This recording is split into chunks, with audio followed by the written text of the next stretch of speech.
Feyfolken, Book 1 by Walkin Jarth. The great sage was a tall, untidy man, bearded but bald. His library resembled him. All the books had been moved over the years to the bottom shelves where they gathered in dusty conglomerations. He used several of the books in his current lecture, explaining to his students Taksim and Vonguldak how the Mages Guild had first been founded by Vanus Galerion. They had many questions about Galerion's beginnings in the Sijic Order and how the study of magic there differed from the Mages Guild. It was and is a very structured way of life, explained the great sage. Quite elitist, actually. That was the aspect of it Galerion most objected to. He wanted the study of magic to be free. Well, not free exactly, but at least available to all who could afford it. In doing that, he changed the course of life in Tamriel.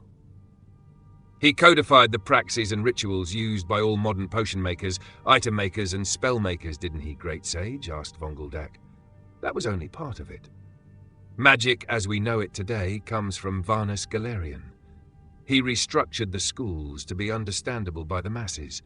He invented the tools of alchemy and enchanting so everyone could concoct whatever they wanted, whatever their skills and purse would allow them to, without fears of magical backfire. Well, eventually he created that.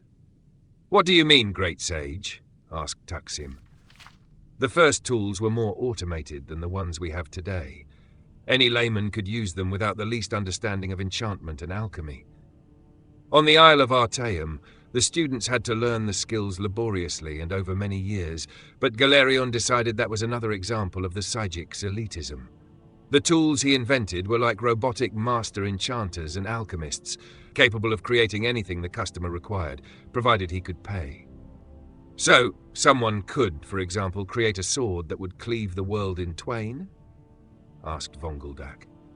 I suppose, in theory, but it would probably take all the gold in the world, chuckled the great sage.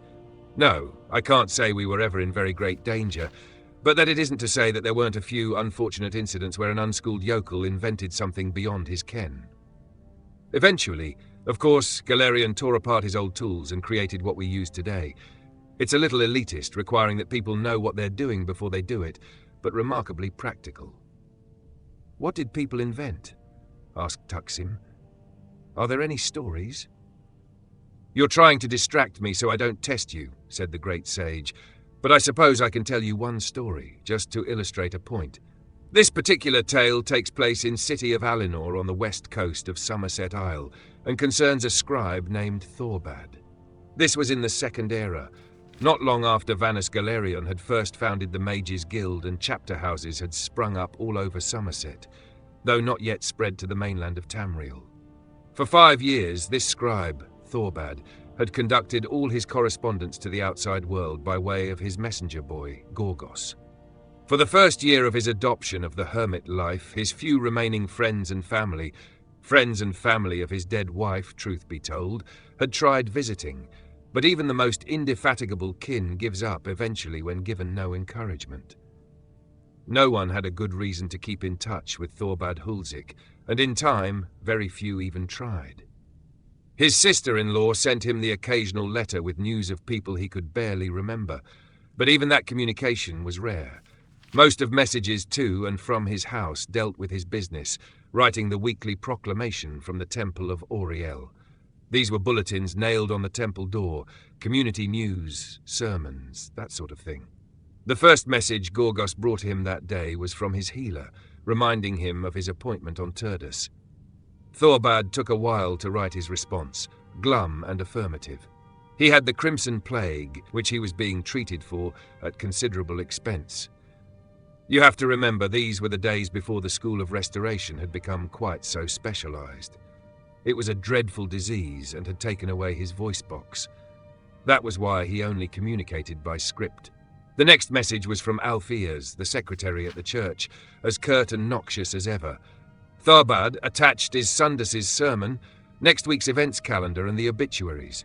Try to liven them up a little. I wasn't happy with your last attempt. Thorbad had taken the job, putting together the bulletin before Alpheus joined the temple, so his only mental image of her was purely theoretical and had evolved over time. At first he thought of Alpheus as an ugly fat Slodis covered with warts.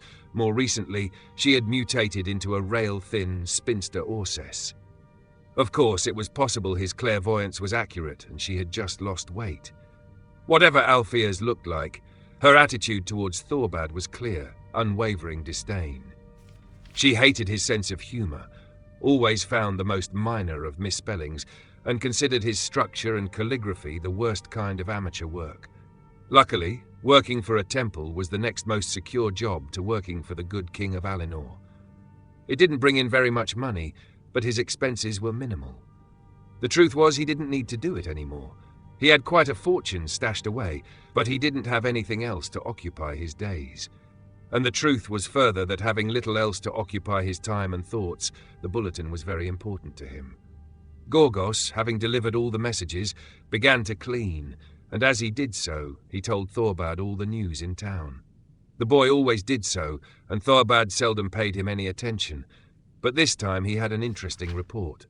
The Mages' Guild had come to Alinor.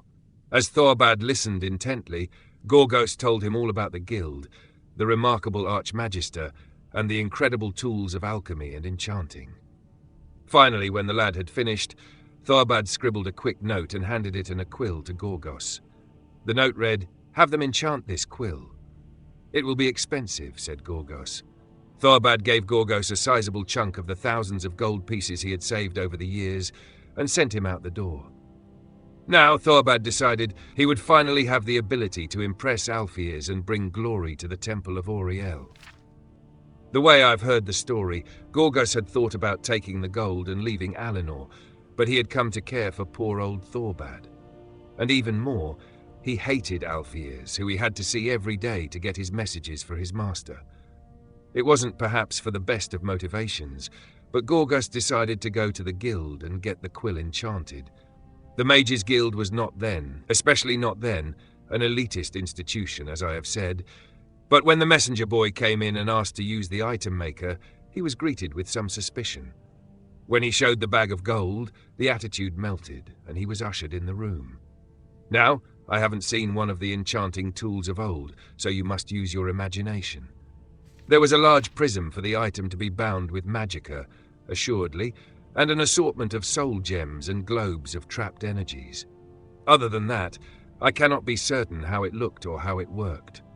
Because of all the gold he gave to the guild, Gorgos could infuse the quill with the highest priced soul available, which was something Daedric called Feyfolken. The initiate at the guild, being ignorant as most guild members were at that time, did not know very much about the spirit, except that it was filled with energy. When Gorgos left the room, the quill had been enchanted to its very limit, and then some. It was virtually quivering with power. Of course, when Thorbad used it, that's when it became clear how over his head he was. "And now," said the great sage, "it's time for your test."